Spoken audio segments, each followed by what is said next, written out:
बिस्मिल्लाहिर्रहमानिर्रहीम अस्सलाम वालेकुम। बहुत बहुत मुबारक हो रजब फैमिली को। आज रजब भट्ट 376 वाले केस में बाइज्जत बरी हो गए। वीडियो को आज ज़्यादा से ज़्यादा शेयर कीजिएगा, मैक्सिमम लोगों तक आप लोगों ने मेरी आवाज़ पहुंचानी है। आप सबको पता है मैं डे वन से इस चीज़ को कवर कर रहा हूँ, मुझे भी बहुत ज़्यादा मसाइल इसमें आए, लेकिन आज मैं अपनी ज़ुबान बंद नहीं करूँगा।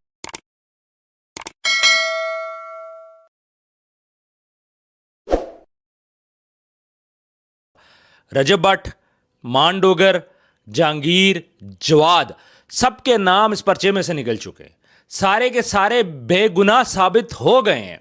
इतने दिनों से जो हम लोग चीख रहे थे और बोल रहे थे, तकरीबन 2 माह हो गए सारे मामले को। डे वन से मैं ये बात बोल रहा था, मैं दोनों से मिला, दोनों को मैंने एक्सपोज किया और मैं यही बोल रहा था कि यार नाहक FIR दी गई है, नाहक FIR दी गई है और ख़त्म होनी चाहिए ये चीज़, लेकिन कोई नहीं सुन रहा था। लेकिन आज हमारे जो इदारे हैं, मैं कहूँगा कि हमारे इदारों ने साबित किए कि वाकई पाकिस्तान के अंदर कानून है। सलमान की जहाँ तक मैं बात करूँ तो सलमान को 3 तारीख को दोबारा से उसको बुलाया गया, उसकी पेशी है 3 तारीख को उसने दोबारा से पेश होना है, लेकिन बाकी सब लोगों के नाम इसमें से निकल चुके हैं। देखें व्यूअर्स, ये मामला था सलमान और आयशा का, लेकिन रजब भट्ट के ऊपर डाला गया, उसके दोस्तों पर डाला गया, उसके बेनोई पर डाला गया। क्यों? इतने दिनों से सबको जलील किया गया, क्यों? और आज जब वो पेश हुए हैं, उन्होंने अपने सबूत दिए हैं, तो टाइम ही नहीं लगा। इतनी कोई लंबी प्रोसीडिंग आज चली नहीं है। तो जज साहब जाहिर बात है रिस्पेक्टेबल बंदे हैं, नॉलेजेबल बंदे हैं, और वो उन्होंने चीज़ें देखी, उन्होंने रजब भट्ट को फ्री कर दिया। उन्होंने बोल दिया भाई आप इस पर्चे से ही आउट हो, आपका नाम बीच में होना ही नहीं चाहिए था। खैर मैं बात करूँगा कि इतने दिनों से मसला चला और पेशियाँ हुई, फिर रजब भट्ट के नाम, आज रजब भट्ट ने प्रॉपर इंटरव्यू भी दिया। इससे पहले रजब भट्ट ने इस चीज़ के ऊपर कोई इंटरव्यू नहीं दिया, लेकिन आज फर्स्ट टाइम उन्होंने प्रॉपर इंटरव्यू दिया है। उन्होंने मीडिया वालों से बात की है, रिपोर्टर से बात की है, सबको उन्होंने अपना जो उनके दिल में बात थी वो बोली है। तो व्यूअर्स, रजब भट्ट के ऊपर ना हक ये एक पर्चा था जिसके अंदर उसको नॉमिनेट किया गया था। अल्लाह का शुक्र है कि उसमें से उनका नाम चला गया। हाँ, जहाँ तक मैं बात करूँ सलमान की, 3 तारीख को अल्लाह करे गुड न्यूज़ मज़ीद भी हमें मिले। लेकिन आज जब जिस तरह आज एटीट्यूड लग रहा था आयशा का या उनके वकला का, तो मुझे लगा कि शायद आज चीज़ें कुछ गलत ना हो जाए। लेकिन अल्लाह पे तवक्कल रखते हैं, उन्होंने अपनी कोशिश की, इन्होंने अपनी कोशिश की, और एट द एंड रिजल्ट क्या मिला? हक और सच की जीत आज हो गई है। तो कहाँ गए वो बड़े बड़े दावे, कहाँ गई वो बड़ी बड़ी बातें जो लोग बोला करते थे यार कुछ भी नहीं हो सकता, ये गिरफ्तार होंगे, ये निकल नहीं सकते, 376 का पर्चा है। कहाँ गए हमारे वो रिपोर्टर साहिबान? बड़ी बड़ी बातें करते थे, इस FIR को पढ़ा करते थे और कहते थे रजब भट्ट तो इस दफ़ा गया, 376 में गया और इसके साथी भी गए, ये 10 साल के लिए अंदर जाएंगे, ये नहीं छूटेंगे, ये होगा वो होगा। मैं बार बार आपको ये बार बोल रहा था कि नॉमिनेट गलत किया गया। रजब भट्ट को नॉमिनेशन बनती ही नहीं है, 376 बनती ही नहीं है, उस पर तो इल्ज़ाम ही नहीं है। लड़की खुद ये बात बोल रही है कि रजब भट्ट ने तो मेरे साथ कुछ किया ही नहीं है, न जवाद ने किया, न जहांगीर ने किया, न मान डोगर ने किया। जब किसी ने कुछ भी नहीं किया तो फिर उनके नाम डालने की वजह क्या? हमारा कोई ऐसा कानून नहीं है कि जो बंदा किसी के ऊपर गलत FIR करे उसके अगेंस्ट भी एक्शन होना चाहिए? आप क्या कहते हैं इसके बारे में? कमेंट सेक्शन में आप लोगों ने ज़रूर बताना है। कोई भी किसी को पकड़ के, मतलब किसी का कज़न गुनाह करेगा, किसी का भाई गुनाह करेगा तो क्या सबको रगड़ा जाएगा? ये ज़्यादती है। सलमान के ऊपर भी अभी गुनाह साबित नहीं हुआ, अभी आयशा ने उसको साबित करना है, अभी तक वो साबित नहीं कर सकी। साबित होता तो सलमान जेल की सलाखों में होता, लेकिन अभी तक ये केस चल रहा है। अगर ये केस वन साइडेड होता जैसा कि बोला जा रहा था, और जितने वो कॉन्फिडेंट थी उसने उन पर पर्चा करवाया और सब ये बोल रहे थे कि बस सलमान पहली पेशी में ही अंदर जाएगा, अगर इस केस में दम होता, प्रूफ सही होते, तो क्या ये सब छूट पाते? क्या सलमान को 3 तारीख मिलती?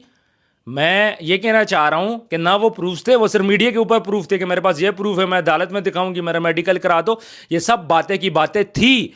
सोशल मीडिया पे आके video banana is something else, और कोर्ट के अंदर चीजें प्रूव करना टोटली डिफरेंट है। खैर, मुबारकबाद तो आज बनती है आप सब के लिए कि आज हक और सच की जीत हुई है। जो डे वन से हम लोग आवाज़ उठा रहे थे, आज अल्लाह ने किया कि वो चीज़ें साबित हुई हैं, हम लोग झूठे साबित नहीं हुए, और इंशाल्लाह 3 तारीख को भी हम लोग सच्चे साबित होंगे।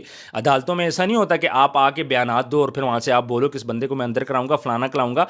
यहाँ पे मैं रजब भट्ट साहब के जो वकील है, मैं कहूँगा कि बड़े अच्छे तरीके से उन्होंने केस लड़ा, और आते ही आई थिंक ये दूसरी पेशी है इनकी, दूसरी पेशी में उन्होंने रजब भट्ट को क्लियर करवा दिया। तो ये होता है एक सीनियर वकील का, समझदार वकील का। उन्होंने बातें नहीं की, उन्होंने बयानात नहीं दिए, आए अपनी वर्किंग की है, कोर्ट के अंदर चीज़ें रखी हैं और उसके बाद उन्होंने इंसाफ दिलवा दिया। मियां इशफाक साहब बहुत पाई के वकील हैं, 2 पेशियों में उन्होंने रजब भट्ट को बेगुनाह करार करवा दिया। ठीक है, اور میں بس یہی کہوں گا, زیادہ الفاظ نہیں ہے میرے پاس, میں صرف اتنا کہوں گا کہ یار انصاف سب کو ملنا چاہیے. رجب بٹ کا کیا قصور ہے؟ اگر اس کو اللہ نے اتنے شارٹ ٹائم میں فیم دے دی ہے, اتنے شارٹ ٹائم میں اگر اللہ نے اس کو عزت دے دی ہے, 2 سال کے اندر اگر اس کے 7 ملین ہو گئے, تو یار آپ لوگ بھی محنت کرو. سب کو محنت کرنی چاہیے, خاص طور پہ ہمارے وکلا بھائیوں کو, سب کو محنت کرو یار, محنت سے آگے آؤ. اس طرح نہیں ہوتا, پبلسٹی اسٹنٹ کسی کو نہیں کھیلنا چاہیے. سب ہمارے بھائی ہیں, کسی کو بھی پبلسٹی اسٹنٹ نہ کھیلو آپ پلیز, یہ کام نہ کرو. کوئی بھی بے گناہ ہو, ڈے 1 سے پتہ تھا عائشہ کیا کر رہی ہے. میرے جیسے بندے کو پتہ لگ سکتا ہے, تو ایک سمجھدار بندے کو کیا نہیں پتہ چل سکتا؟ جو بندہ اس کے ساتھ ہوتا ہے, اس کے کیسز کو دیکھتے, کیا ان کو نہیں پتہ کہ یار یہ بندی کیا کر رہی ہے؟ یار پلیز ان چیزوں کو آپ لوگ دیکھیں. جب مجھے پتہ چل گیا کہ بھائی ان دونوں نے گلٹی کون ہے, میں نے اس کے بعد ایکسپوز ویڈیو بھی بنائی, تو اس کے بعد سے لے کے اب تک میں ایک آواز اٹھاتا رہا, سنتا ہی کوئی نہیں تھا. میں ویڈیو بناتا تھا, میرے خلاف 10 ویڈیو بنتی تھی. بھائی کیوں؟ کیا سچ بولنا ہمارے معاشرے میں اتنا جرم بن گیا ہے؟ کیا ہم لوگ سچی بات بھی نہیں کر سکتے؟ جو بات بھی میں کرتا تھا, اگلے دن اس پہ ویڈیو بنتی تھی, اس کے بعد مجھے تھریٹ کی کال آتی تھی, اس کے بعد مجھے دھمکیاں دی جاتی تھی, اگر آپ خاموش نہ ہوئے تو آپ کے اوپر بھی پرچہ ہوگا, یہ ہوگا. مجھے وارننگ تک دی گئی. کیوں؟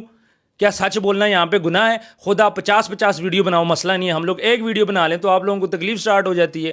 تو ویورز, حق اور سچ کی آج جیت ہوئی ہے, آپ سب کو بہت بہت مبارک ہو. لیکن میں یہاں پہ بولوں گا, ہم سب آپس میں بھائی ہیں, کسی کے ساتھ کوئی اختلاف نہیں ہے, لیکن پلیز سچ کا ساتھ دے. آپ لوگ بھی سچ کا ساتھ دو یار. کلیئر نظر آ رہا ہے لڑکی کیا چاہ رہی ہے, معاملات کیا ہو رہے ہیں. اور لڑکی کو بھی میں کہوں گا, پلیز آپ بھی ہماری بہن ہو, اس معاملے کو ختم کرو کسی طرح. اپنی جان چھڑاؤ, ان کی بھی جان چھوڑو. آپ اپنی سائڈ پہ ہو جاؤ, وہ اپنی سائڈ پہ ہو جائے. جو کچھ ہو گیا اس پہ مٹی ڈالو, ان معاملات کو ختم کرو. اب صرف سلمان اور عائشہ کا معاملہ رہ گیا ہے, اور دیکھتے ہیں کہ وہ کس سمت میں جاتا ہے. لیکن یہاں پہ عائشہ کو چاہیے کہ اب ان سارے معاملات کو ختم کریں, اپنے سوشل میڈیا پہ فوکس کریں, اپنے کام پہ فوکس کریں. سلمان کو اپنے کام پہ فوکس کرنے دے. آج 2 ماہ سے وہ ڈیلی لائیو آ رہی ہے, وہ ولاگز تک بنا رہی ہے. سلمان کیا کر رہا ہے؟ وہ تو لائیو بھی نہیں آ رہا. سلمان نے کیوں انٹرویوز نہیں دیے؟ ایک وہ لائیو پہ آ کے اس نے بات کی تھی, ایک اس نے پوڈ کاسٹ دیا تھا, اس کے علاوہ کوئی بات نہیں کی تھی. لیکن دوسری سائڈ پہ انٹرویوز, الزامات پہ الزامات, 100 دفعہ ہو گیا, پوزیشنز ہو گئی, باڈی پارٹس ہو گئے. یہ کیا ہو رہا ہے ہمارے معاشرے کے اندر یار؟ اس کو پوچھنے والا کیا کوئی بھی نہیں ہے؟ جس کا دل کرے گا آئے گا, گندی باتیں کرے گا, ہمیں گمراہ کر کے چلا جائے گا. اس پہ کوئی ایکشن نہیں لینا چاہیے کیا؟ جن لوگوں نے غلط نامینیٹ کیا رجب بٹ لوگوں کو, کیا ان کے خلاف کوئی ایکشن نہیں لینا چاہیے کیا؟ ہمارے یہاں پہ انصاف نہیں ہے, ہمارے یہاں پہ قانون نہیں ہے. ویورز کامنٹ سیکشن میں آپ بتائیے گا آپ کی کیا رائے اس کے بارے میں. انشاءاللہ نیکسٹ ویڈیو میں بڑی ڈیٹیل سے اس پہ بات کروں گا. ابھی کے لیے بس اتنا ہی کہ رجب بٹ بے قصور ثابت ہو گیا ہے. میرا یہ خیال ہے کہ یہ بہت بڑی جیت ہے, بہت بڑی جیت ہے. 376 کے پرچے میں سے اس طرح نکل آنا, جس طرح دودھ میں سے ایک بال نکالتے ہو, بالکل وہ نکلے, ثابت کیا, اپنے آپ کو بے گناہ ثابت کیا. اب اس سے زیادہ میرا نہیں خیال کہ مزید کسی گواہی کی ضرورت ہے. تو رائٹ ناؤ رجب بٹ اس ٹائم پہ بے گناہ ہے. 376 کا کیس اس پہ ٹوٹلی ختم ہو گیا, بے قصور ثابت ہو گیا. لیکن یہاں پہ میں صرف اگین ایک بات کروں گا, کیا جن لوگوں نے اس کو بے گناہ پھنسایا ان کے خلاف کارروائی نہیں ہونی چاہیے؟ کیا جس نے بے گناہ الزام ان پہ لگایا, کیا اس کے خلاف نہیں کارروائی ہونی چاہیے؟ ڈے 1 سے میں لگاؤں, میں چیخ رہا ہوں, لیکن میری باتیں سنی ہی نہیں جا رہی. سوشل میڈیا کے اوپر لڑکی آتی ہے, بیانات دیتی ہے, سب اس کی باتیں سن رہے, سب اس کو فیور کر رہے, ہمیں برا بھلا بول رہے. کیوں؟ کیونکہ ہم سچ نہیں بول رہے. کیا ہم جھوٹ بول رہے ہیں؟ کیونکہ آپ کو لگتا ہے کہ بھئی ہم لوگ جھوٹ بول رہے ہیں. آج ثابت ہو گیا نا, آج ساری چیزیں سامنے آ گئی, کٹا چٹا کھل گیا. میاں اشفاق صاحب آئے ہیں, دوسری پیشی کے اندر ہی انہوں نے معاملات کلیئر کروا دیا. بڑی اچھی بات ہے, بہت اچھی بات ہے. حق سچ کی جیت ہے. عائشہ سے ریکویسٹ کروں گا, عائشہ اس معاملے کو ختم کریں. سلمان سے ریکویسٹ کروں گا, سلمان اس معاملے کو ختم کرو. جتنی عزتیں اچھل چکی ہیں انف ہے. مزید آپ اپنی اور اپنے گھر والوں کی عزتیں نہ اچھالیں. اس معاملے کو جلد سے جلد ختم